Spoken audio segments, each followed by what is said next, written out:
I'm at Blooming Junction, and Cornelia is with Grace. And Grace, this is a wonderful place. It's out in the country, but what a great place to come and get plants. Oh, thank you. We have an incredible selection here. You sure do. And you have something that's really kind of like, I think it's really an important trend these days. It's about living roofs or green roofs. So tell us about, like, if we wanted to get into a green roof, what do we have to look at first?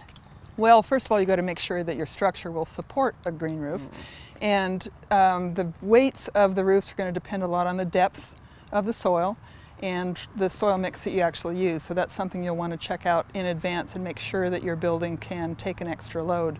Around here, our snow load is like 17 pounds on a roof. That's what the rules are for Washington County. So it needs to be enough more that you can accommodate that snow, but also that green roof.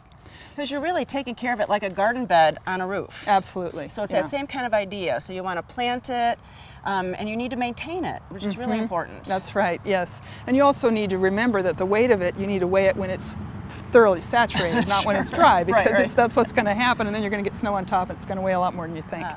But yeah, absolutely, the biggest, there are several considerations when you're going to do a green roof. One is the weight.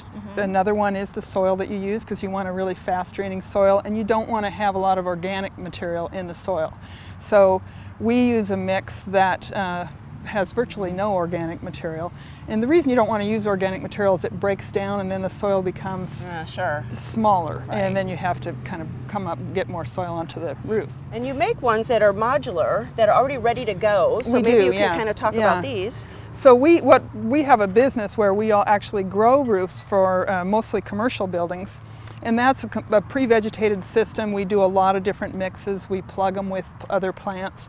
But because different plants require, some require a lot more soil depth than others, we have, for our modular system, we have a 2-inch, a 4-inch, a 6-inch, and an 8-inch soil profile. So obviously the 8-inch allows you to do all kinds of really fun things with plants. There's a lot more you can do.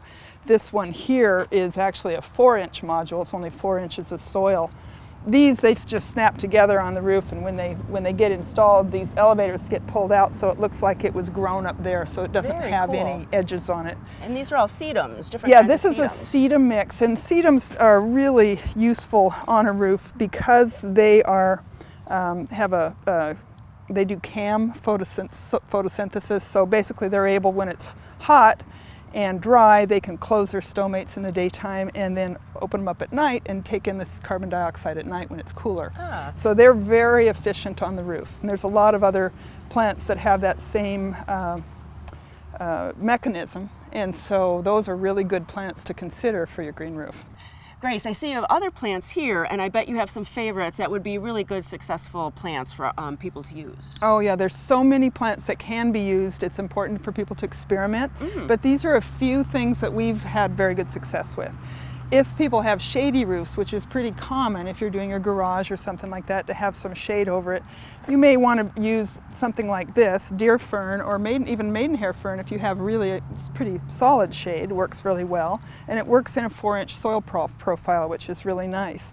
A lot of these bigger herbaceous perennials need a deeper soil profile, like 6 or 8 inches even. And even some of the grasses, there's a few grasses that work well in a short soil profile, like this Coleria glauca.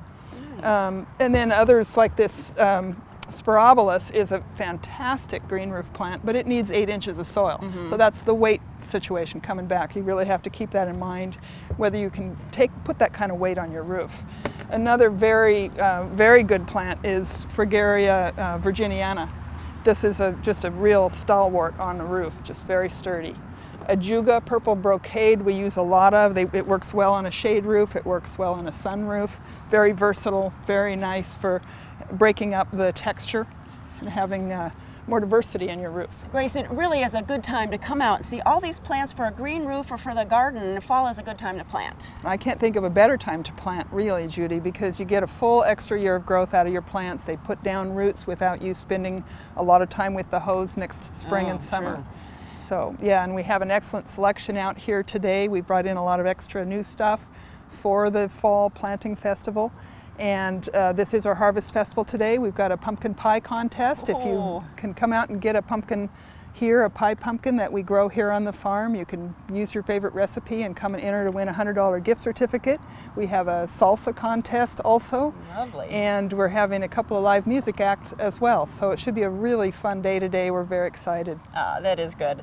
Well, you heard it from Grace, so you got to go to gardentime.tv, click you over to the Blooming Junction website, get all the information, directions how to get out here, and come and have a great day with your friends and family. Well, thanks so much. Have a good time. Yeah, thank you.